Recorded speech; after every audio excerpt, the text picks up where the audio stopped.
Então, bom dia para todo mundo. Estou aqui com a Marília e com a Nara, que foram as gestoras que redigiram aquele case sobre o LabGES, que está no livro do IPEA, sobre inovação em governos, né? Gestão pública. Então, acho que, antes de mais nada, eu queria que vocês dois se apresentassem um pouco, falassem qual foi o papel que vocês tiveram para contextualizar. Bom dia, pessoal. Prazer estar aqui com vocês. Obrigada, Kiki, pelo convite.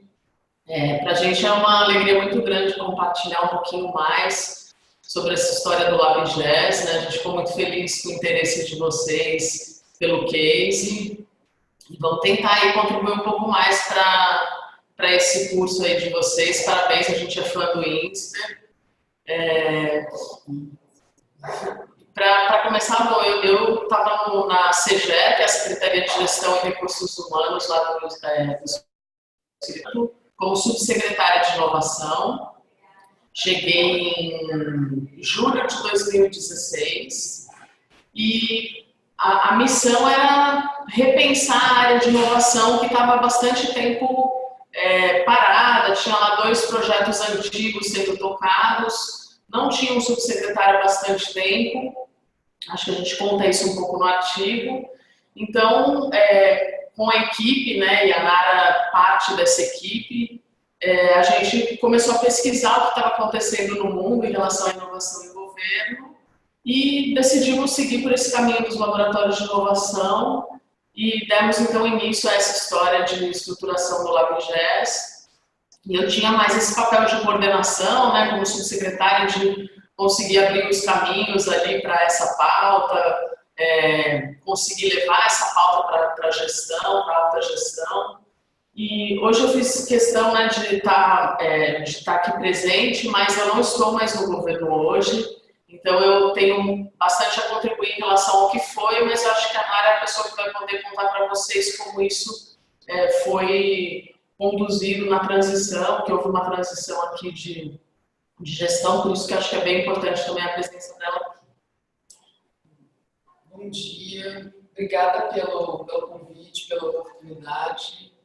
É um prazer estar aqui trocando com vocês. Bom, a Marília já falou como nasceu a história do laboratório, né? Eu sou especialista em políticas públicas, gestão governamental do governo, já estou aí há 12 anos no Estado. Em 2016, eu fui convidada a voltar para a Subsecretaria de Inovação, né? E logo depois teve a chegada da Marília e a gente repensou essa área juntos lá com a equipe. Foi um processo de cocriação, né? Muito pensado, discutido, a muitas mãos. E eu continuo lá, né? A gente tem transição de governo, como a Marília falou, e eu continuo lá na equipe. Nós continuamos seguindo com o LabGES. Eu vou dar uma pausinha aqui só um pouquinho. Bom, então voltando aqui, que também estava melhorando o áudio, vou dar um pouco de contexto então do que foi essa aula, né? A disciplina é sobre liderança e desempenho dentro do curso do Programa Avançado de Gestão Pública. E ela faz parte de uma trilha de aprendizagem que começa com a definição de problemas públicos, depois definição de estratégia, e aí liderança e desempenho no sentido de implementar essa estratégia, né? E aí vão ter outras trilhas que também vão contribuir para isso. Mas a gente levanta, então, muito as especificidades do setor público em relação a como montar equipes, gerenciar as pessoas, motivar, engajar, fazer com que as coisas aconteçam. E aí, para essa aula específica que eu propus à turma, né, a gente olhar os cases, mas antes disso, a gente levantou juntos quais os principais desafios presentes no setor público em relação a equipes de desempenho. E aí eles listaram, a turma listou 28 desafios ou características do setor público que tornam mais difícil o bom desempenho das equipes, né? E aí, para a leitura do caso, né, eles leram e depois buscaram identificar o que o caso interessava, quais desses desafios o caso interessava mais. E os desafios que o LabGES endereçou foram principalmente, eu vou pegar minha colinha aqui, o de enfrentar a desmotivação, criar, a partir do escritório de processos, as rotinas, os fluxos, os papéis, as responsabilidades de uma maneira mais definida, e também a formação como a estratégia de desenvolver competências envolvendo todos os setores. Então, isso foi um dos grupos falou bastante disso. Também falaram de atividades colaborativas, né, da questão do espaço físico do laboratório, da reformulação, o ambiente ser uma coisa importante. O patrocínio da autogestão, e essa abertura de espaço para criação e experimentação com o Tsunami, com os meetups, para a criação de soluções. E a possibilidade, então, de pensar os problemas de uma maneira diferente. E tinha mais um grupo, peraí. E aí também falaram de acolhimento e gestão do conhecimento, além do reconhecimento com os prêmios, né, como algo que ajuda a superar os desafios aí das equipes da gestão de pessoas. Depois disso, eu convidei os grupos a pensar quais seriam os obstáculos para extrapolar isso para outros lugares, né? Como é que as boas práticas que estão nesse caso poderiam ou não ser aplicadas em outros contextos? E aí eles trouxeram como obstáculos para isso, né? A falta de criatividade ou de estímulos para inovar nos lugares, a falta de vontade política, a falta de capacidade técnica, recursos financeiros ou humanos limitados, dificuldade de articulação, resistência à mudança, a cultura organizacional, um planejamento precário. Você tem que ver um pouco a história do ovo e da galinha, né? Porque não tem laboratório, não tem inovação porque não tem essas coisas, não tem essas coisas porque não tem inovação. Mas então, aí a partir disso eles formularam perguntas, né? E aí são essas as perguntas que eu quero fazer para vocês, que eu acho que são um bom roteiro para conduzir a conversa, assim, depois desse contexto. Então, acho que como, sei lá, se eu for falar de uma maneira, numa linha do tempo, né? Acho que a primeira pergunta seria a seguinte: como é que o projeto pode ser apresentado para a liderança para conquistar esse patrocínio? É bem legal falar disso 3 anos depois, porque claro que as coisas não acontecem de uma forma tão estruturada, né? Elas vão acontecendo e o que a gente faz é construir uma narrativa em cima dessa vivência, dessa experiência. Quando a gente consegue, assim, após algum período, olhar para trás e compreender o que aconteceu, aí a gente consegue traçar e sistematizar um pouco, que foi o que a gente fez no artigo. Mas quando está acontecendo, isso, por exemplo, de pensar como a gente fez para apresentar para a alta gestão, né? Foi muito orgânico, né? Foi uma coisa que eu assumi a subsecretaria com uma missão que era propor uma coisa nova. Então, eu já tinha um cenário favorável, porque eu tinha que apresentar algo. Quando um secretário ele pede isso, logicamente ele está disposto a receber sugestões e, consequentemente, apoiá-las, né? Mas quando a gente chegou para falar de laboratório, porque também não foi uma coisa assim, temos certeza que é este o caminho e que é o melhor caminho, né? A gente foi muito claro para a gente, na pesquisa que a gente fez, que era um dos caminhos possíveis. E foi uma escolha, porque a gente percebeu que era um momento meio de efervescência dessa pauta nacionalmente, né? O pessoal lá de Brasília, da ENAP, com o Genova se estruturando também, o pessoal de São Paulo, a Prefeitura de São Paulo já tinha uma vivência de laboratório. Então a gente percebeu, olha, é uma onda, eu acho que, né, a gente achou que era um momento de entrar e, então assim, muito claramente foi uma escolha por um caminho dentre muitos outros possíveis. E o que a gente fez foi justamente levar esse cenário.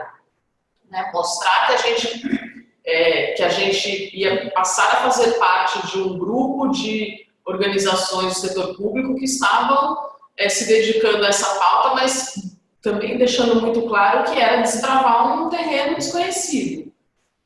E acho que a gente sofreu muito no começo porque a gente queria meio ser validado mesmo pela alta gestão, que ela comprasse e falasse, temos um laboratório que divulgasse isso para a gente ter força, inclusive para chegar aos outros órgãos, né? Porque a gente está ali numa Secretaria de Gestão, uma área meio, e a nossa intenção é conseguir influenciar a educação, saúde, segurança. E a gente, eu acho que o laboratório ele só deslanchou, a gente costuma falar muito isso, quando a gente aceitou e assumiu um papel marginal na história, né? Então, a inovação como uma pauta marginal, a gente desistiu de lutar por um espaço central e entendeu que a gente poderia avançar muito comendo pelas beiradas, vamos dizer assim, né? Para usar a expressão coloquial, mas não necessariamente a gente precisava estar no foco de atenção, mas a Nara tem uma expressão que é divertida, assim, meio aquela criança que o pai dá o iPad e deixa ali no cantinho brincando. Tipo, não me enche, mas pode brincar, entendeu? E aí a gente conseguiu tocar com liberdade, porque assim, ficamos meio na miúda, mas com liberdade para propor e para tocar. E isso também foi um tempo necessário e importante para a gente se amadurecer conceitualmente, né, definir os serviços que a gente entendia que a gente tinha condição de prestar, inclusive em função da nossa equipe, dos recursos disponíveis, que nunca foram muitos, né? Complemento. E eu acho que a Marília falou um pouco desse convencimento da alta gestão, mas acho que também teve um convencimento, uma construção interna com a equipe, né, Marília?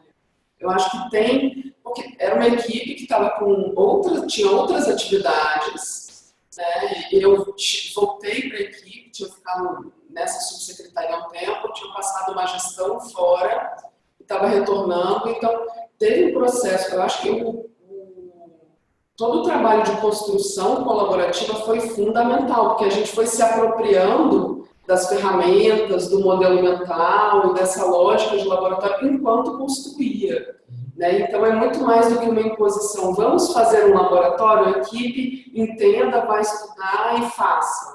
Não foi assim, ele foi meio aí bottom-up, então tem toda uma construção da equipe que também faz parte do que a gente chama de construção do estado de espírito do laboratório, que ele é muito mais do que um espaço físico, do que uma estrutura, ele é um estado de espírito, que eu acho que é o mais, talvez a característica mais forte que o nosso laboratório tem, muito mais do que um espaço físico, esse estado de espírito que eu acho que foi construído nesse processo.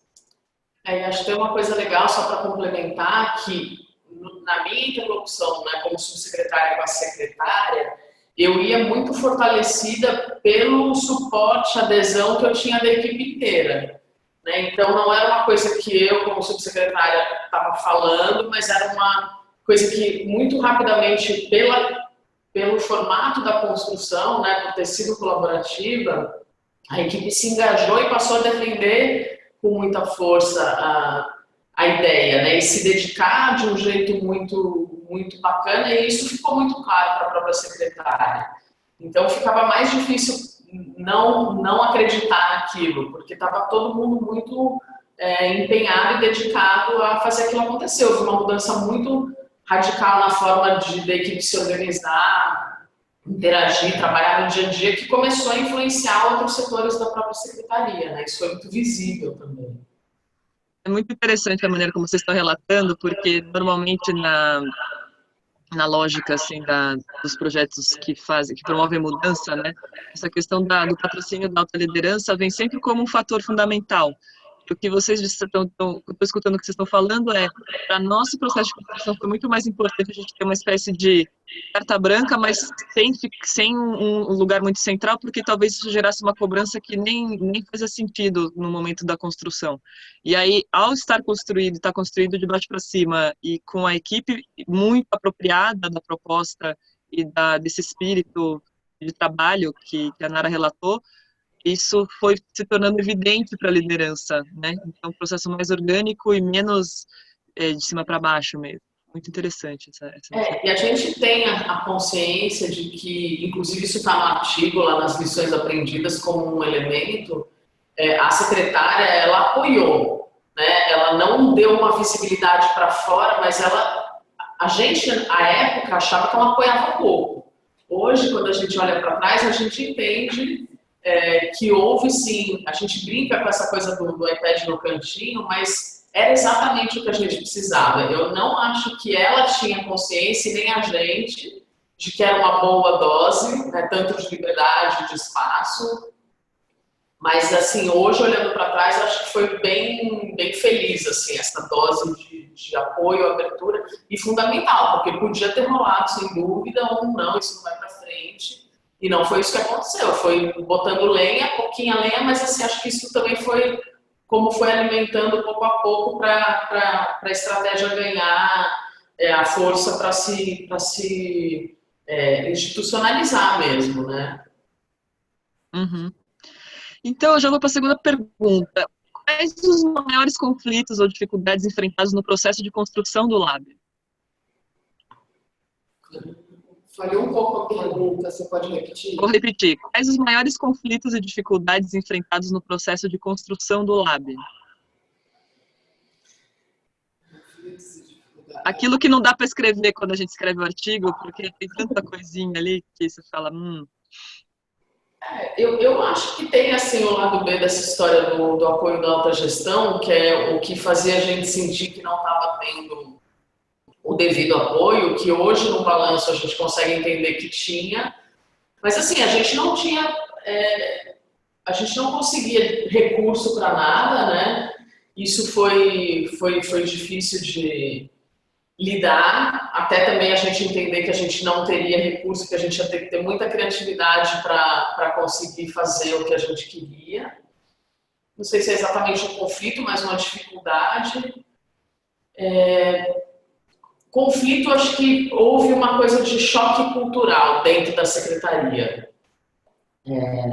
Isso, assim, a gente no primeiro momento começou a ser visto, e isso acho que acontece muito com essas iniciativas de inovação, né? A galerinha do post-it, o pessoal que não trabalha, o pessoal lá que vai de tênis, porque assim, a gente começa a assumir mesmo até uma postura, uma forma de se vestir diferente, porque não faz sentido você ir trabalhar de um jeito e você chegar lá, você tem que sentar no chão, ficar em pé. Então, começa a criar códigos, né? E a gente sabe que isso em cultura organizacional é muito forte. Só que aí isso começou a afastar a gente das pessoas, porque a gente... Nós éramos freaks, assim, né? Esses ricos aí. E, assim, os outros, né? Nós e os outros. E a gente era esses outros que estavam viajando enquanto eles estavam, assim, morrendo atolados em trabalho, processo, papel, burocracia e tristeza, porque é meio isso. A gente lá naquele ambiente bacana, descolado, fazendo um monte de coisa legal.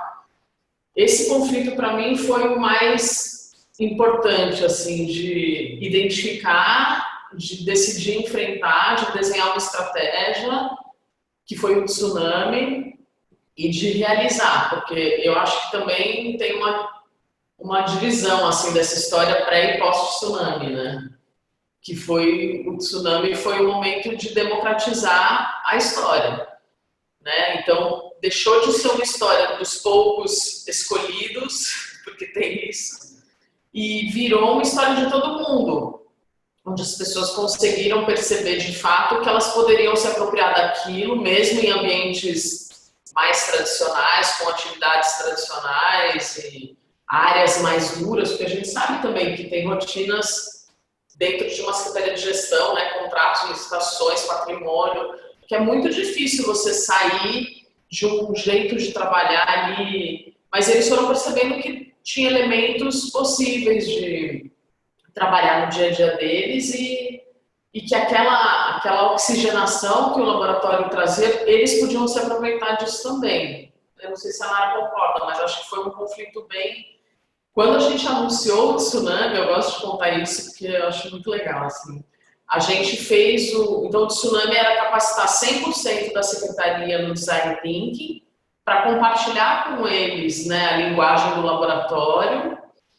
E quando a decisão que a gente tomou vai ser obrigatório, porque a gente sabia que se fosse por adesão, ia ter as mesmas 20 pessoas que sempre participavam dos nossos eventos, né? E o dia que chegou meio uma convocação para eles, rolou assim uma mobilização quase motim na secretaria, né? E eles foram, assim, montaram um grupinho, foram falar com a secretária que não era possível, que não tinha a menor chance daquilo acontecer, que eles precisavam de capacitação nas áreas que eles atuavam e que nem isso eles tinham oportunidade, como é que eles iam perder tempo fazendo um curso que eles não sabem nem falar o nome. Foi uma... E a secretária me chamou e falou, a gente vai precisar cancelar. E eu falei, não vamos cancelar, nós vamos enfrentar, né? E ela, não, mas eles não querem. Eu falei, confia e a gente tem certeza que isso vai ser revertido dentro da oficina, em sala de aula e tal. E ao final, né, do tsunami foram... Quantas pessoas? 180, sim, mais... foram mais de 200 pessoas que passaram pelo processo e a média de avaliação entre 0 e 10 foi 9,5. Então, assim, a gente ficou muito feliz com o resultado e, inclusive, eles fizeram depoimentos explícitos sobre essa impressão de antes e a mudança com a inclusão deles no processo. Eu acho que tem Fala, Nara. Não pode falar que eu vou falar de outro conflito. Eu acho que tá bom. Não, é porque eu ia falar que vocês tinham bastante confiança de que o processo ia curar essa resistência. Aí a equipe devia estar muito apropriada, né, para poder oferecer isso. Porque vocês fizeram isso tudo com a equipe interna, né, com vocês mesmos. A gente tinha certeza que ia ser causa, assim. A gente já sabia que vinha essa resistência, mas... É isso, a gente estava preparada, a gente tinha muita confiança de que era só eles terem a oportunidade de entrar em contato com aquilo, porque não tem muito como não gostar, né? Assim, é um jeito que você ganha espaço para propor, ganha espaço para errar, ganha espaço para testar possibilidades. Então, assim, é muito difícil e eu não consigo nem, acho que nesse caso que a gente teve, né, mais de 200 pessoas participando, foi muito transformador e a percepção muito positiva da oportunidade, né? Então,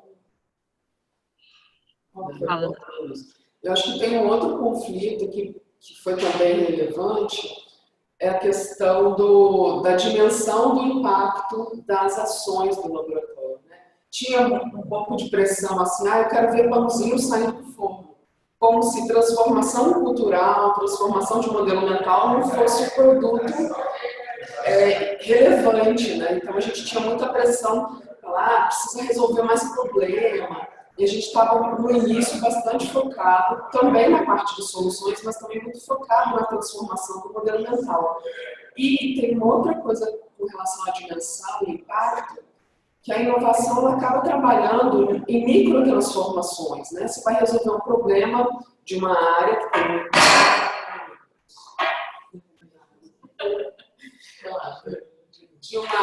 tem um impacto relevante, que pode ser um impacto corporativo, mas você vai trabalhar com equipe, você vai trabalhar com colaboração. E, às vezes, isso não dava tanta visibilidade, né, ou tanta expectativa da dimensão daquele problema. E aí a gente vinha e vem ainda trabalhando nesse convencimento e no fortalecimento desse conceito de microtransformação. É interessante até no Encontro Internacional de Inovação, que aconteceu em São Paulo,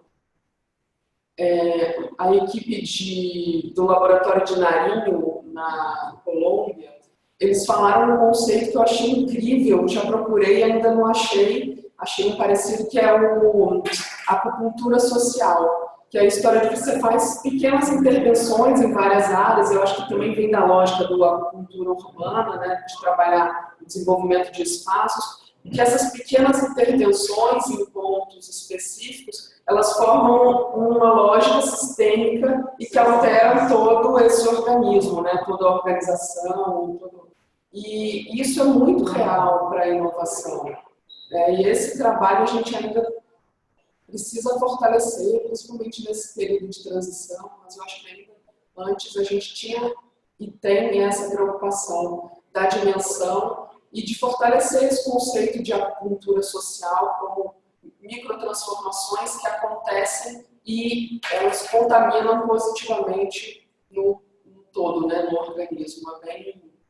Um conflito bem relevante. É bem legal vocês falarem isso, porque, na verdade, esse conceito de microtransformação, né, vai tornando... Acho que tem uma coisa interessante do Design Thinking, que é a partir do protótipo e experimentando, e só de estar pensando de um jeito diferente sobre aquilo já muda muito, né? Isso. Mas que só vai se tornar mais tangível realmente com as iterações e com o que vai continuar. E você falou da acupuntura social, eu escuto falar de pontos de acupuntura a partir da teoria U. Eu não sei se é daí que o pessoal da Colômbia também está tratando. Eu acho que não foi a teoria U que inventou isso, mas o Otto Scharmer, que é o divulgador da teoria U, está sempre falando de onde que a gente encontra os pontos de acupuntura, que são aqueles lugares que eu dou os gatilhos e eles propiciam uma transformação que esparrama, né, pelos sistemas. Eu acho que esse ponto é muito importante porque, assim, tradicionalmente, né, na gestão pública, você tem uma expectativa, e aí falando da alta gestão, de que as equipes façam entregas, né? Assim, quais são as entregas? E aí você cria uma linguagem e aí uma expectativa e aí uma forma de operar ali que é com foco não necessariamente no que é mais importante, mas assim, às vezes nem importa o efeito da entrega, mas eu entreguei. Né? Então, a gente tinha uma preocupação muito grande e aí a gente fala um pouco, né, entre muitas aspas aí, na evangelização, que era essa parte da cultura e que a gente tinha muita clareza, né? O laboratório ele escolheu se dividir em duas frentes de ação, né? Então tinha um foco em cultura, um foco em soluções, que fica bem claro naquele mapinha que a gente tem. A gente não, né, eles, eu ainda não tinha. Eu só saio do LabGES, mas o LabGES não sai dela. Isso. Viu como é o estado de espírito forte? É isso mesmo. E assim, a gente era muito cobrado pelo eixo de soluções inovadoras, porque era isso. Mas e aí, o que vocês estão entregando? E é muito difícil você construir uma narrativa convincente nessa língua, né, falando de entrega, quando você fala de cultura. Que é intangível, né? Ele sai totalmente do conceito de entrega porque é intangível. Isso, e aí assim, é muito legal essa discussão, porque até nacionalmente, né, nessa rede NovaGov, que meio reúne todas essas iniciativas e tal, a discussão de como medir, ela é a mais crua, talvez, né, que a gente fica ali meio se debatendo, e na verdade a gente não conseguiu ainda criar indicadores interessantes que consigam fortalecer essa nossa narrativa de entrega, entendeu? Dá para fazer uma pausa só aqui? Tá. Eu vou ali, porque tá barulhento aí, tá? Não muito. Tá. Desculpa. Vamos lá. Então, Marília estava falando dessa dificuldade de ter as métricas que tem a ver com essa lógica de entregas para a questão da cultura, que é muito difícil de mensurar, né?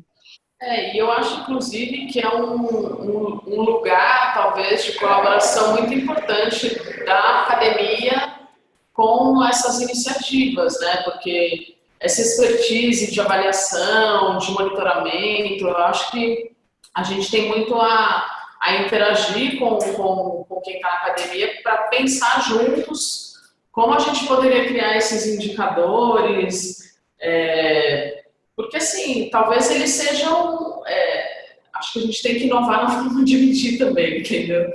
Porque com a forma tradicional é muito difícil você conseguir dar a dimensão do que está acontecendo.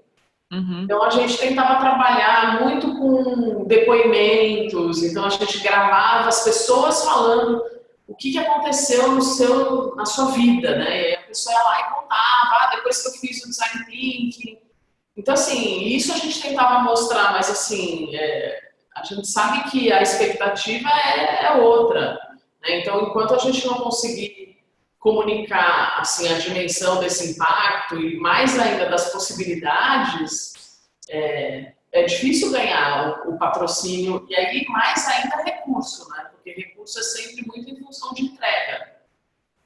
Eu queria trocar com vocês uma experiência do meu outro campo, que é da consultoria, e assim, esse debate é super sobre cultura e como é que você mensura, ele é super presente, inclusive nas organizações privadas e do terceiro setor. Então, eu repito muito para os meus alunos que a gestão, ela, apesar de ter especificidades na gestão pública e dependendo do contexto de cada organização, e a gente sabe das especificidades do setor público, né, a troca entre o setor privado e as organizações públicas é muito frutífera nesse sentido.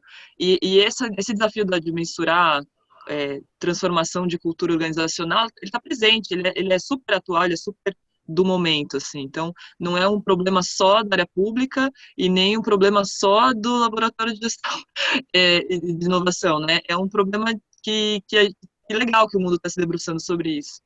E além disso, eu lembrei de mais uma coisa, peraí, desculpa, eu interrompi você. Esqueci, fala que depois eu lembro.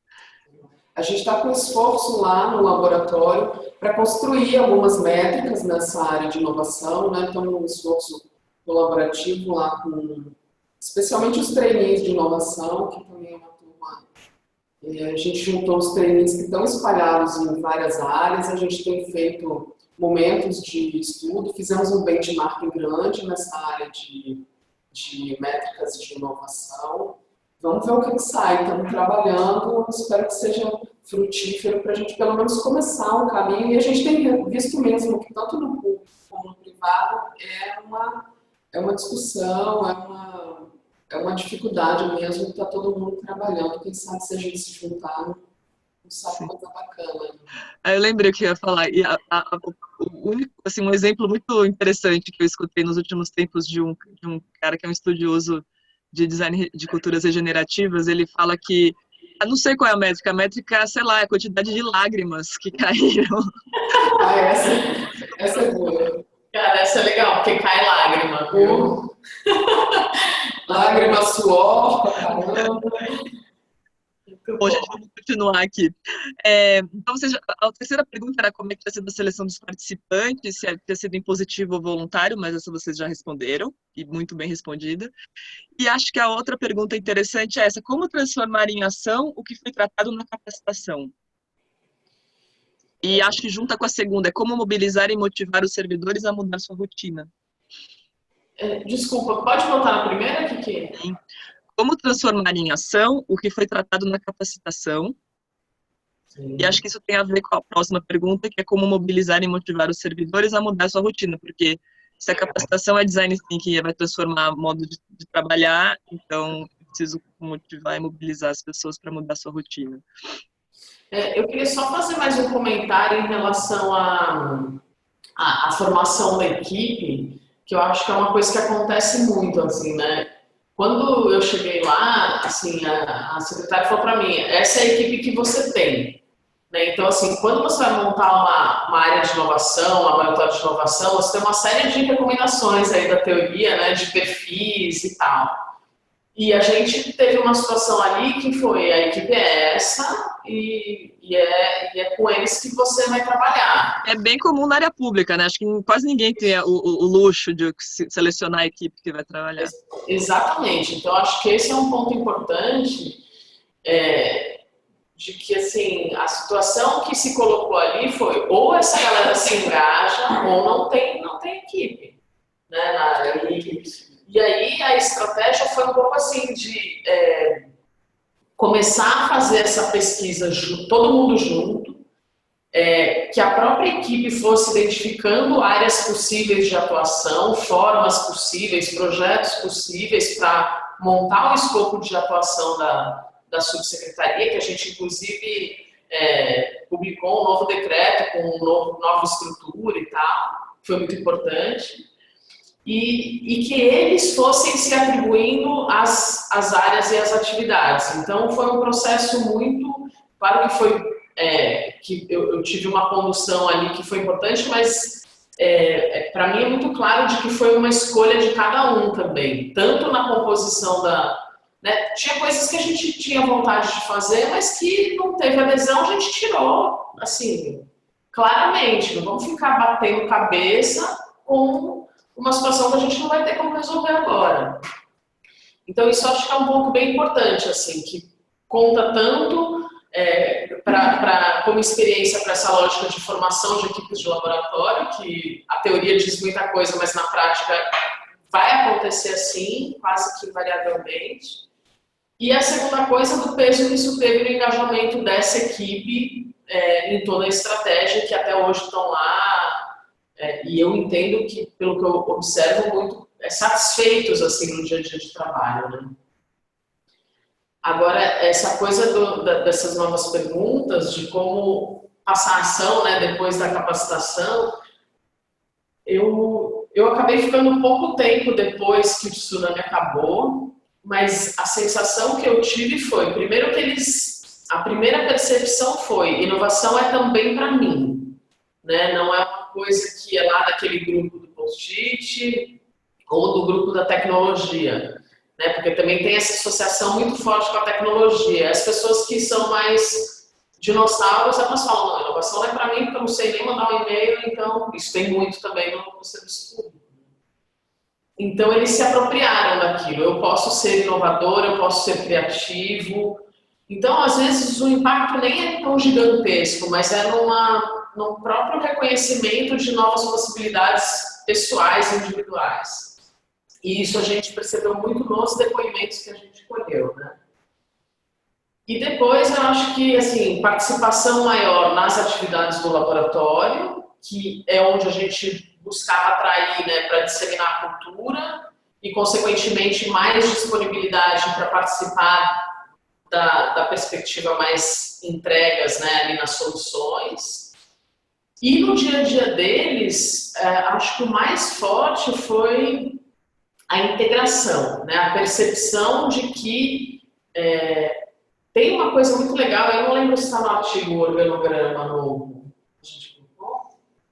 Eu acho que não está no artigo, você me mandou num outro artigo, que é aquela coisa feita com os fios. Aquela mandala. Mandala que tipo uma mandala, Essa percepção, né, que eu acho que o organograma, ele é muito forte, aquela imagem, né? Acho que é desde os anos 20 que se usa, eu não sei se deve saber melhor que eu isso, mas aquele formato organograma, né, caixinhas, ele imprime uma lógica de trabalho, né? Não tem jeito. Então, eu falo com quem está acima, então você tem um caminho a seguir. E quando eles percebem que eles podem encontrar outros caminhos para se articular com os colegas de outros setores e, consequentemente, ter mais velocidade, efetividade nas atividades cotidianas, isso foi libertador, né? A gente via durante as oficinas, assim, eu me lembro de uma cena assim, a pessoa, então você é o fulano que eu mando e-mail todo mês e você me demora para responder. E a pessoa, você é aquela chata que fica me cobrando. E aí, um entendeu por que o outro demorava, o outro entendeu porque o fulano pedia. E aí eles redefiniram o fluxo entre eles, entendeu? E assim, gente, isso é uma coisa, do meu ponto de vista, é um impacto gigantesco, assim, porque redefiniu toda a dinâmica de trabalho, de rotina mesmo deles. Que eu acho que são as microtransformações tão poderosas, né?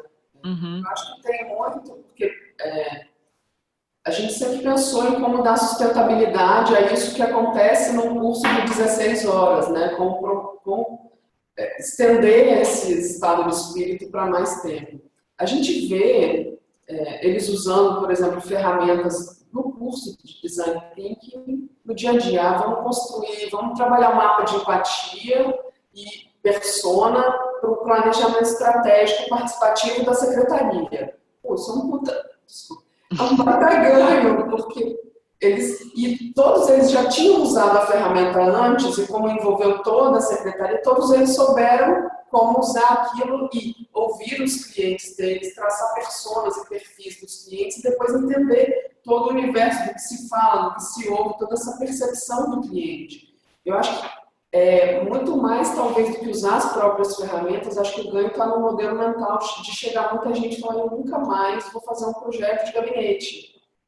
Eu nunca mais vou não ouvir as pessoas, eu nunca mais vou não co-construir, né? Então, eu acho que tem esse ganho. E a gente tem sempre uma preocupação de manter isso vivo. Então, por isso, tem uma trilha de capacitação, tem uma sequência na nossa escola de governo, pensando nessa motivação, porque a gente não atua só para a CEGER, a gente atua para o governo inteiro. Então, uma trilha de capacitação que ajuda muito, e a gente, normalmente, a que está lá, a Marina ainda atua, né, como docente, outras pessoas que estão com a gente no laboratório, outras pessoas que a gente contaminou, mas a gente está lá dando aula, sentindo o pulso das turmas, do como eles recebem, como eles aplicam isso. E as pessoas falam, tem outra coisa que puxa, que eu me lembro depois de falar, que é a história... Vou concluir esse parênteses e depois vou para isso. A questão dos meetups, das oficinas, são pílulas que a gente vai colocando para as pessoas se encontrarem todo mês e lembrarem e não perderem esse gás, né? Então, acho que isso também às vezes é subvalorizado. Uma oficina dá 30 pessoas, e aliás estão bem procuradas, tem fila de espera e tudo. Legal. O que isso transforma? Não, isso mantém as pessoas motivadas, mantém elas conhecendo outras ferramentas, mantém elas se conectando e conversando sobre isso, discutindo seus problemas em comum, enfim. Mantém o espírito. Então, é uma estratégia toda amarrada com esse esforço, né?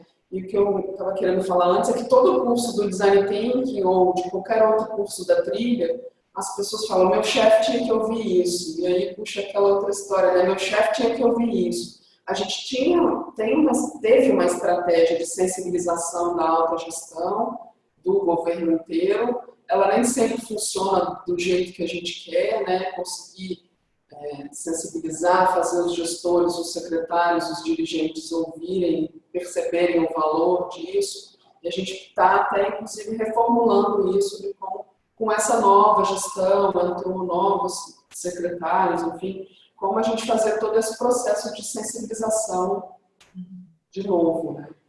Porque claramente tem essa necessidade de uma dupla estratégia, né? Você, para engajar os times, as pessoas, e para conseguir fazer com que os gestores, a autogestão, percebam a importância e dê um espaço, né? Não precisa nem fazer muita coisa, só não atrapalhar. Só me dá meu iPad e me deixa... Me dá o iPad e fica tudo bem, fica tudo tranquilo. Isso é bem importante. Que os processos colaborativos, eles demandam mais tempo para você construir, que vai ficar mais robusto, vai ficar mais coerente, vai ficar mais fácil de você atingir os resultados, mas eles demoram, e eles estão acostumados a demandar projetos de gabinete. Então, não posso esperar 2 meses, não posso esperar 1 mês para você entregar isso, tem que ser logo.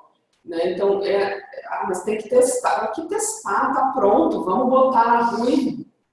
Então, esse trabalho de sensibilização que a gente... É uma constante mesmo, né? Uhum. E é outra lição aprendida lá do artigo, que esses processos colaborativos são mais lentos, mas normalmente muito mais efetivos, porque eles já nascem com engajamento, e mesmo que as pessoas não se sintam contempladas, elas entendem o porquê não estão contempladas e apoiam. Então, você tem outro ponto de partida, né? Isso acho que é bem... E talvez a sensibilização da alta liderança, né? Eles não consigam visualizar que colocar um projeto ruim na rua, um projeto de gabinete na rua, ele vai demandar um tempo de curva de aprendizagem, que eu tenho uma estratégia, uma ferramenta que me ajuda a encurtar esse tempo, essa curva de aprendizagem. Então, conseguir convencê-los disso, acho que é o desafio principal, né? Bom, eu vou fazer mais 2 perguntas juntas, mas vocês já estão falando um pouco sobre isso. que é os impactos finalísticos para os cidadãos que o LabGES gerou, porque ele estava na área meio, e como fomentar a inovação de modo a chegar na ponta. Vocês estavam falando já um pouco aí da participação das outras secretarias, nos cursos, nas trilhas, etc. Como é que vocês estão vendo isso? Acho que ali no primeiro momento, né, primeiro ano e meio assim, do laboratório, a gente se debateu muito com isso, assim, né, como que a gente vai conseguir, e aí a gente se sentia, era até uma autocobrança, né, de como chegar lá na educação, como chegar lá na saúde, e a gente tinha dificuldade, porque essas áreas normalmente elas estão completamente autocentradas, né? Elas não têm... E assim, eu conseguia diálogo com os secretários, inclusive, principalmente saúde e educação, extremamente abertos e me cobravam isso, não, vamos fazer uma coisa junto, vamos propor, só que a gente não conseguia entrar, né? A gente tinha uma dificuldade de chegar ali, de propor alguma coisa na prática. E eu acho que daí, quando a gente também resolveu parar de se debater com isso, investir mais em coisas internas na CGER, onde a gente tinha uma entrada mais simples, aí sim a gente começou a mostrar possibilidades e aí outras áreas começaram a procurar a gente, né? Acho que o meio ambiente procurou, a junta comercial, a gente fez um trabalho bem legal com eles, a própria Secretaria de Finanças, né? Isso acho que foi um momento super interessante, assim, porque o secretário de Finanças, ele falou, tinha uma possibilidade de financiamento do BID, né, com o Profisco, sempre tem muito dinheiro, financiamento externo para a área fiscal, para a área fazendária, e o secretário falou, gente, não adianta a gente criar aqui, fortalecer essa lógica de ilha de excelência aqui na fazenda e os outros órgãos em volta ali, né, nessa dificuldade. Então, ele chamou a gente para propor um projeto para receber esse recurso do Profisco, e acho que isso está ainda em evolução, mas foi um momento importante. E aí a gente atuou junto com a Fazenda, porque eles queriam repensar lá os processos e os serviços deles, mas ponta mesmo... eu acho que os esforços da ponta estão acontecendo a partir de agora, que foi o que a gente plantou nos anos anteriores, né?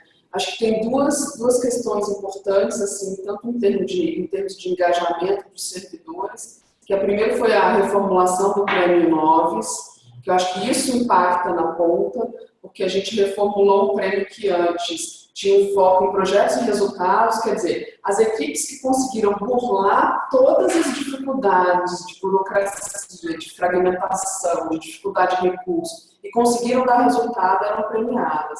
Quando a gente constrói uma construção colaborativa, acho que está no artigo, vocês puderam ver, talvez não valha nem a pena, acho que não vale a pena ir no detalhe, mas quando você constrói colaborativamente, ouvindo o que os servidores querem, para um prêmio de inovação, que muito mais do que só um reconhecimento e tablet para a equipe. É conseguir trazer ideias que estão na gaveta, isso é uma demanda do servidor, não tem ideia na gaveta que não sai.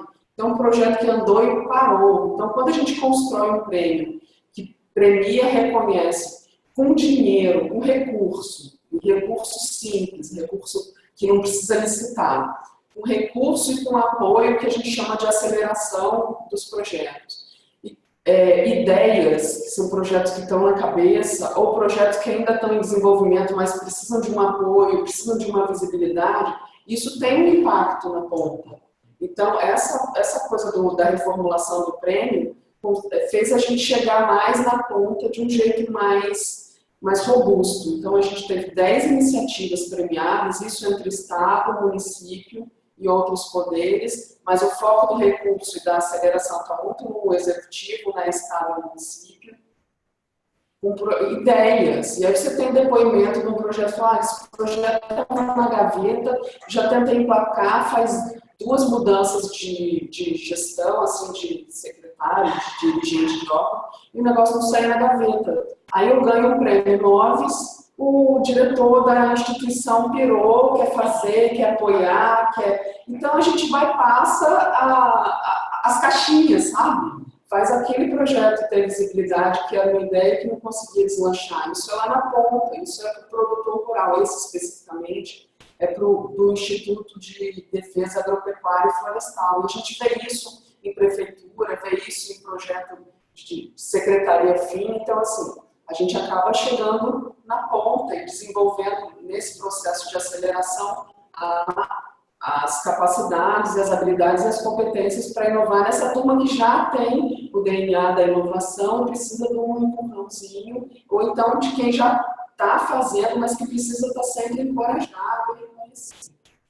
Acho que ganha patrocínio, né? No final das contas, o prêmio. Eu só vou dar um spoiler aqui também, que esse novo prêmio Inova está na final do prêmio de inovação lá da ENAP. A Nara vai estar lá semana que vem defendendo, vamos ficar na torcida para energias positivas para a gente criar. E Tá. eu acho que uma outra coisa que está chegando na ponta e que eu acho que vai ter um impacto bastante grande, que a gente vai realizar esse ano, que a gente tinha planejado, o PitGov Espírito Santo. Já fizemos toda a coleta dos desafios em 7 áreas temáticas do governo, inclusive, principalmente áreas finalísticas, saúde, segurança, educação, mobilidade, agricultura e meio ambiente, enfim. As áreas de ponta, levantamos mais de 200 desafios, estão passando pela filtragem e está perto de abrir o edital para as startups proporem soluções para os desafios do governo. Então, acho que isso também vai ter um impacto finalístico grande, que a gente começa a já trabalhar nesse sentido. E uma outra coisa de descentralização, outros pontos que a gente está começando aí a se empenhar, são escritórios locais de processos de inovação. Né? A gente já tinha essa estratégia, estamos fortalecendo isso, com escritórios locais nos outros órgãos e secretarias. Então, isso também dá uma capilarizada nesse esforço e a gente já está traçando as estratégias para fortalecer o desenvolvimento de competências nesses escritórios locais das secretarias, são os nossos pontos focais do laboratório, estão conectados nas equipes, conhecem as dores. E que tem um objetivo de automação de processos e serviços. Né? Então, isso também é, de alguma forma, chegar mais na entrega mesmo para o cidadão. Exatamente. Um esforço de transformação digital e também de algumas outras ferramentas de inovação e construção de projetos que possam impactar tanto nas áreas meio como para o cidadão também. Uhum. Então, vocês já estão contando um pouco da outra pergunta, que é: as atividades estão continuando com a virada de governo? E acho que vocês já contaram bastante, né? E tem essa coisa do tempo, né? Quer dizer, algo que começou em 2016 e que tem ganhos aí na transição, né? Você vai aperfeiçoando o processo, vai criando esses escritórios locais. Mas acho que contar um pouco de como é que foi essa história dessa virada, acho que o pessoal tem curiosidade de saber como preservar, né? Porque a perenidade, a continuidade também é sempre um desafio que é trazido como uma especificidade do setor público, e a gente sabe que aí a mudança política foi muito grande, né? Foi porque tem 2 grupos muito fortes e ou tá um ou tá outro no governo, né? Então, como dar continuidade a essas ações? Quer falar da transição? Eu vou falar rapidamente sobre a transição, né? Quando acabou o processo eleitoral, a gente já começou a receber a equipe de transição e eu tive uma conversa imediatamente assim com a secretária de que a nossa postura seria de entregar absolutamente tudo, né? Todo o acúmulo de aprendizado com a experiência e, inclusive, o que a gente já tinha identificado como problema, como desafio, como oportunidade.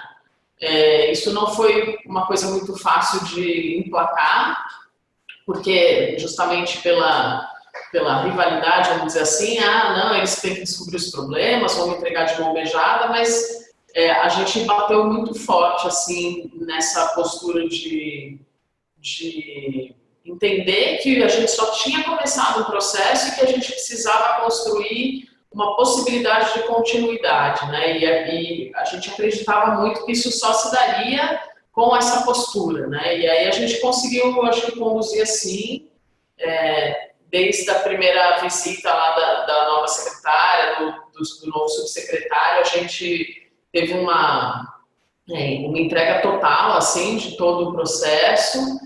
E eu acho que muito rápido eles perceberam o potencial e aí entra o que foi bom de não ter tido total apoio e visibilidade no primeiro momento, né? A gente também não tem muita ingenuidade ao avaliar que se tivesse talvez uma marca muito forte do governo anterior, não sei se teriam descontinuado, mas mudado muita coisa, desidratado, mudar o nome, enfim, a gente não consegue saber, mas assim, o fato de não ter tido uma gigante visibilidade foi, inclusive, um dos argumentos que eu mesma usei com a equipe da transição, assim, aproveitem, porque isso não foi capitalizado. Isso não foi feito, a gente não teve apoio para isso. E aí os olhos brilharam e assim, eu senti que, pelo menos né, até o momento que eu fiquei, que foi o final do ano passado, eles passaram a participar bastante ali do nosso cotidiano de trabalho e incorporando e aprendendo tudo que a gente tinha construído. Aí depois disso, acho que a Nara pode contar mais como vem acontecendo.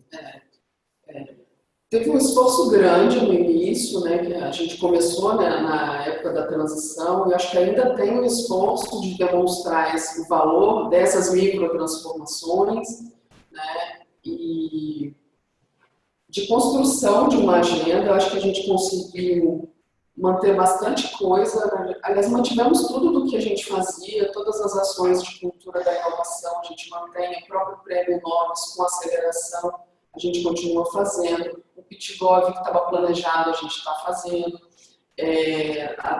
todas as ações que a gente fazia, a gente consegue continuar tocando, ainda tem a pressão pelos pãezinhos do forno, né, e a gente vem trabalhando esse conceito de microtransformação, a importância que a cultura, que a transformação da cultura, do modelo mental provocam. Eu acho que isso também já foi comprado por essa gestão. A própria estratégia de capilarização com os escritórios locais, esse fortalecimento dessa estratégia é um bom indício de que a gestão comprou. E acho que tem tido esforços de continuidade, mesmo ainda sem recursos, porque sempre o primeiro ano de governo é aquela identificação do que aconteceu, você vai entender o que o governo anterior deixou, né? Então é sempre um processo de mais austeridade, então tem essa questão de recurso, mas recebeu de herança uma captação de recursos com o BID, né, que a Marília falou. Então a gente já tem trabalhado os termos de referência, enfim, para as contratações e as aquisições que estavam previstas nisso. Isso também dá um gás, né, ter mais recursos, porque a gente trabalha muito com parceria, todos os nossos facilitadores são brothers, assim, voluntários, a gente que está no ecossistema, né, então a gente movimenta o ecossistema, é sempre uma parceria, um toma lá da cá e a gente vai se ajudando mutuamente, né? Isso acho que é outro ponto fundamental, assim, dessa coisa da continuidade, né? A gente se ancorou desde o momento zero do laboratório, desde que a gente começou a construir toda essa parte conceitual, a gente não deu nenhum passo sem envolver representantes de todo o ecossistema de inovação local aqui, né? Então, as startups, a academia, né, Instituto Federal, Universidade Federal, professores, alunos, a gente fez projetos com professores e alunos aqui de universidade particular, Fundação das Indústrias, Federação das Indústrias, enfim, a gente realmente assim,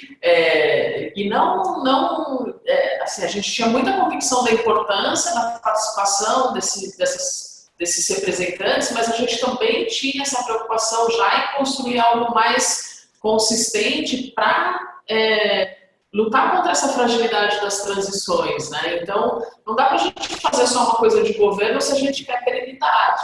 Então, como que a gente agrega esses atores? E é lógico que um governo novo, ele pode se queimar com ex-gestores e tal, mas ele não quer descontinuar uma coisa que é bem vista pelo empresariado, pela academia. Então, isso foi um elemento fundamental também. E como a Nara falou, a gente não tinha recurso para contratar capacitações, a gente fez algumas escolhas, a gente gastou muito pouco dinheiro nesses 2 anos e meio. Assim, se você olhar para custo o orçamento mesmo dessa subsecretaria é quase zero, é muito baixo. E todo esse ecossistema, todos esses parceiros, inclusive a gente formalizou essas parcerias, porque isso também é importante, né? Tudo formalizado, para falar um pouco a língua do setor público, mas as pessoas totalmente empolgadas e felizes de ver uma iniciativa dessa em governo e entregues. A gente chamava, assim, meetup do mês que vem, tinha fila para fazer meetup. Então, isso foi muito legal, né? Eu acho que também trouxe uma diversidade de perspectivas para o laboratório que foi muito importante, muito rica também. Esse primeiro semestre foi, e ainda tem sido esse iníciozinho do segundo semestre, de novas articulações, né? Retomada de articulação de atores internos, principalmente, que a gente envolveu também na parceria outras secretarias e órgãos, né? O Prodeste, que é da área de tecnologia de informação, a ciência e tecnologia, a Fundação de Amparo à Pesquisa, a Secretaria de Desenvolvimento. A gente tem um acordo de cooperação entre esses entes para não ter área de sombra de trabalho. Daí, quando muda a gestão e cada área tem sua estratégia, é todo um trabalho de articulação, de realinhar esse pacto que está relacionado com esses novos atores. A gente também está nesse esforço interno desse alinhamento, e vem planejamento estratégico de governo, vem as diretrizes de cada órgão, e a gente tentando aí se encaixar e alinhar da forma melhor possível essas estratégias com esses atores que a gente contava, que agora são outros atores, né? Então, esse realinhamento, a gente ainda está nesse esforço mesmo tocando, que é aquela história do ser ambidestro aí, né? Vai tocando o que está rolando e vai alinhando o presente e futuro aí com os novos atores. Muito bom. Bom, queridas, acho que a gente está chegando quase ao final da nossa conversa. A última pergunta, o pessoal ficou tirando sarro, mas me formulou que é muito que eu faça a pergunta, então eu vou fazer. É uma pergunta divertida. Quantos post-its foram consumidos no primeiro ano de atividades do LabJazz? Quantos ou todos? Quantos post-its? Quantos? Tem uma história muito legal sobre post-it, que bom você deu essa oportunidade de contar. A gente claramente precisava comprar post-it, né?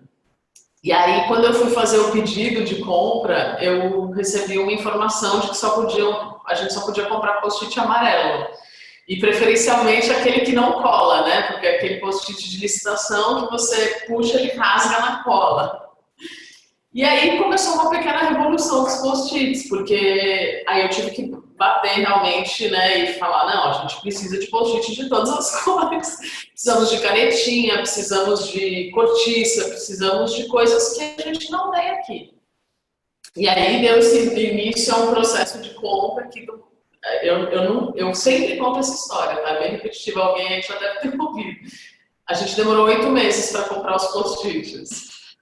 E foi uma compra robusta, porque a gente falou, bom, já que vai demorar tanto, compramos uma quantidade boa, usamos todos eles, né? Eu acho que chegou uma hora que a gente começou, a coisa que acontece é muito triste, eu não estimulo, aliás, eu sempre brigava para a gente não fazer, mas acabava tirando do próprio bolso, então eu ia fazer uma oficina na área, ela comprava e ela comprava, o que acaba alimentando essa incapacidade de se redefinir a lógica de compras, né? Porque a gente teve conversas, assim, eu não acreditava, mas a gente gastava um tempo gigante explicando que tinha que ter isso lá no almoxarifado da secretaria. Lá vem as pedagogas, né? E aí o meu apelido era pedagoga. Enfim, olha. Mas a gente usou muito, porque é isso, a gente brinca com o post-it, mas o post-it é um instrumento de comunicação muito diferente, né? A gente sai dessa lógica de falar, e a gente parte para uma lógica de muito mais volume de ideias e de posicionamento. Você externaliza e, consequentemente, alinha muito mais os pensamentos, porque as pessoas estão vendo o que está na cabeça das outras, e elas podem discutir. Eu achei uma coisa que eu acho que é uma mensagem que o post-it passa, que é essa mobilidade, né? Você tira daqui, bota para ali, que nada é fixo. Acho que, às vezes, gasta papel, é muito, que frescura, para ser... Não é, sabe?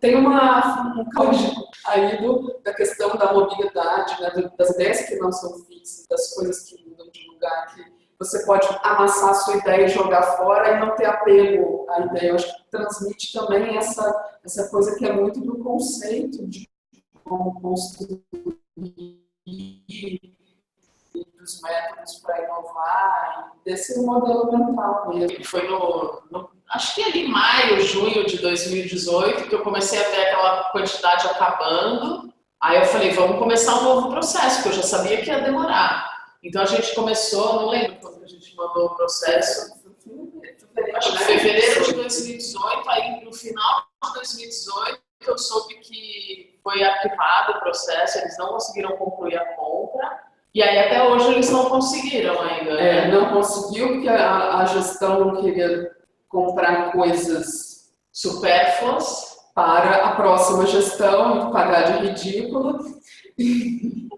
Gente, isso é total lá do B, mas é real.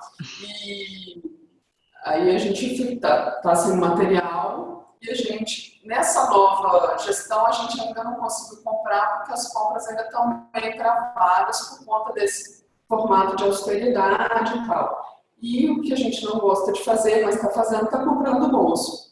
Que a gente também não vai deixar de fazer, e até porque é o que a gente acredita, enfim. Então, que usamos muitos, mas teríamos usado muitos mais se a gente pudesse contar. Então, isso é muito fundamental para essa perspectiva de trabalho colaborativo, visual, mais criativo, fora que é fotogênico, né? Você vê as fotos do laboratório, as fotos das salas, a gente brinca, né, que todas as salas lá na secretaria e nas repartições públicas, de modo geral, são aquelas... A gente ficava com pote de café com leite, né? Tudo monocromático, aquele negócio. E de repente você não precisa nem investir em reformas. Você botar uma parede com essas ideias coloridas já traz um ambiente diferente, uma possibilidade de interação. Então, acho que é um símbolo que pode ser muito pejorativo, né? Usado de uma forma pessoal do post-it, mas que carrega uma série de possibilidades aí que são bem legais para a inovação. Legal. Vou dar uma pausa aqui. Bill, de novo. Legal. Queria saber de vocês, se vocês têm algo mais que vocês querem transmitir para o pessoal da turma sobre a experiência. Bom,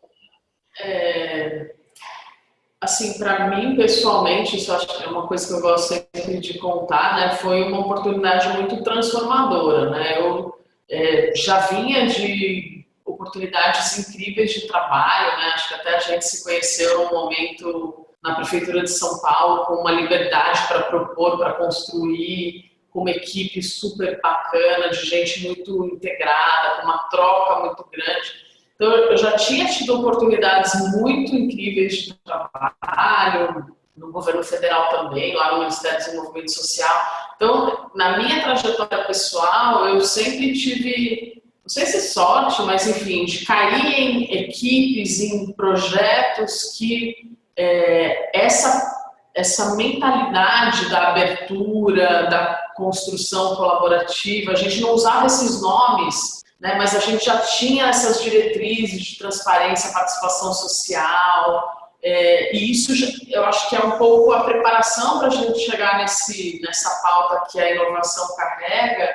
E eu sempre trabalhei, em todas as experiências que eu tive no setor público, em ambientes assim.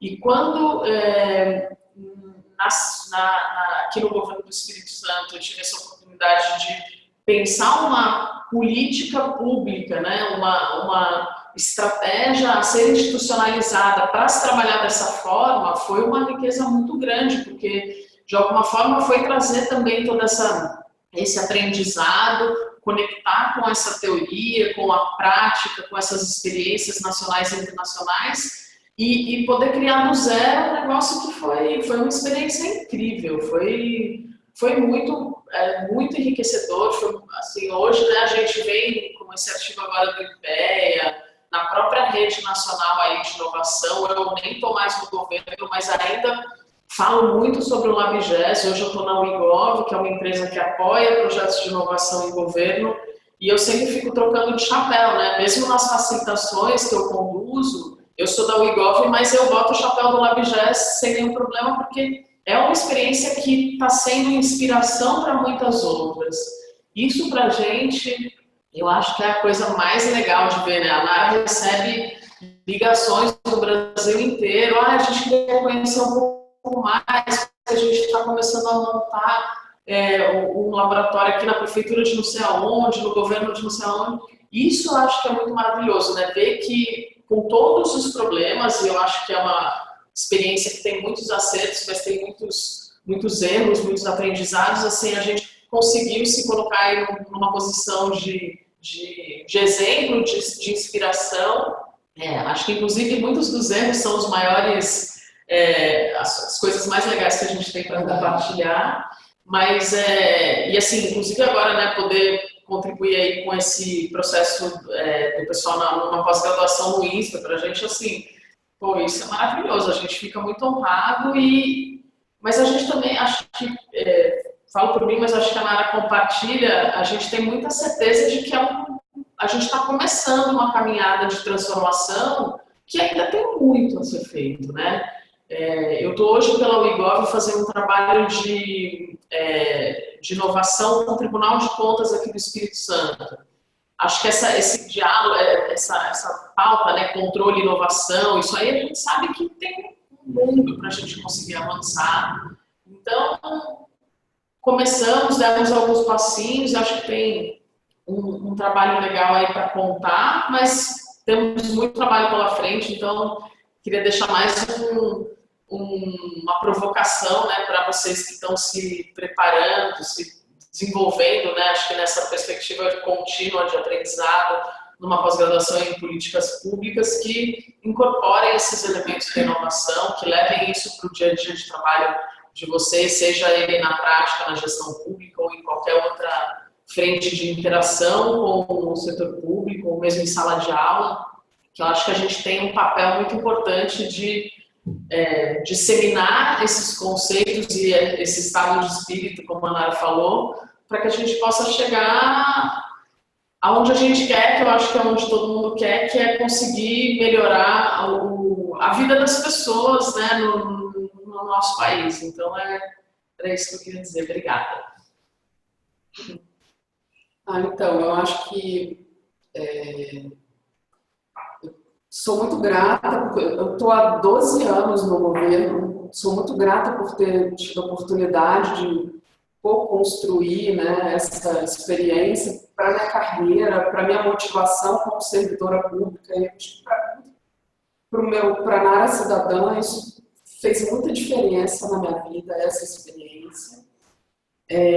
A gente tem sempre a preocupação, e isso é uma coisa legal, assim, de não ter a inovação como fetiche, o post-it, a canetinha como endeusar essas metodologias, porque eu acho que isso, às vezes, tem coisas que é modinha, tem coisas que, como a Marília falou, tinham outros nomes e, né, essa lógica incorpora e muda de nome, enfim, mas eu acho que a essência do que eu aprendi com essa experiência, do que eu continuo confirmando, pelo menos por enquanto, que é essa coisa do estado de espírito que é muito mais importante, né? Esse modelo mental de conexões, de experimentação, de poder errar no serviço público. Só isso dá um outro vídeo, assim, mas eu acho que essa experiência me ajudou a prestar um melhor serviço para a sociedade. Eu acho que contaminou a equipe, tem contaminado uma série de servidores dentro do governo, não só aqui no Espírito Santo, que a gente vê outros lugares que fazem isso aqui, pelo mundo, enfim,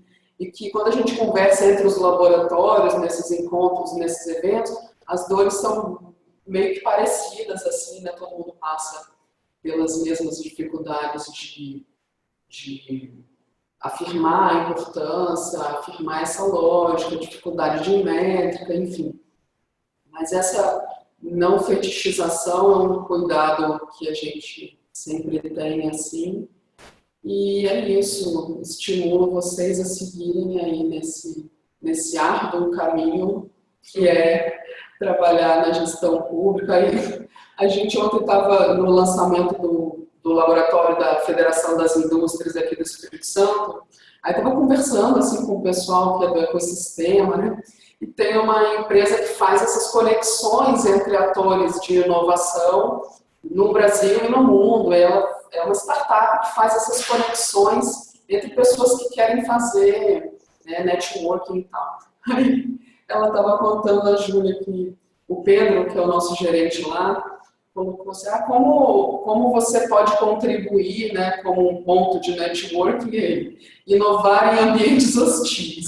Então, acho que é meio isso mesmo, que a gente, né, persista nessa batalha de inovar e simplificar a relação do Estado com a sociedade e prestar melhores serviços para a sociedade, que é para isso que a gente está indo. Tá bom? Muito legal. Queria contar para vocês que junto com a minha disciplina está sendo dada nesse trimestre, eu tenho uma professora que a gente está juntas, a disciplina, que é essa de liderança e desempenho, a Maria Elisa, e a outra disciplina que a turma tem nesse trimestre é de inovação, que é com o Manuel Bonduque, que é lá da ENAP, é o nosso professor lá no ISPER. Então, eles também, a turma perguntou dos positivos porque eles estão mergulhados fazendo processos de design thinking com o Manu também. A gente costuma dizer que quem consegue inovar no serviço público, quando cai no serviço privado, querido, arrasa. Nada de braçada, né? Que ontem, quando eu vi aquele laboratório do Findes, o negócio são 2 andares, um andar só, maker, muita grana naquele laboratório, aquela estrutura linda, e a gente olha aquele nosso cantinho assim. Mas, laboratório raiz, né? Raiz, exatamente. A gente conseguiu uma adesivagem básica e já foi revolucionário. E a gente acaba investindo no estado de espírito mesmo, já que a estrutura não é lá essas coisas. Né? Já que é intangível. Gente, agradeço muito a disponibilidade de vocês e espero também, eu sempre gosto de fazer essas conversas, né? Tem esse propósito da aula, mas acho que tem uma troca aí, uma riqueza de aprender com o falar a respeito da experiência que para mim é super rica, e cada encontro desses, mesmo que seja online, apesar de eu preferir os presenciais, também me traz muito aprendizado. Então eu queria agradecer a vocês também por isso. Você viu que a gente gosta pouco de falar sobre isso, né? Se deixar, fica aqui o dia inteiro, porque tem 1000 histórias, tem 1000... E é o que você falou, conforme a gente conta, também vem novos olhares, e é muito legal poder compartilhar. Super obrigada, um prazer enorme. Então, muito obrigada, queridas.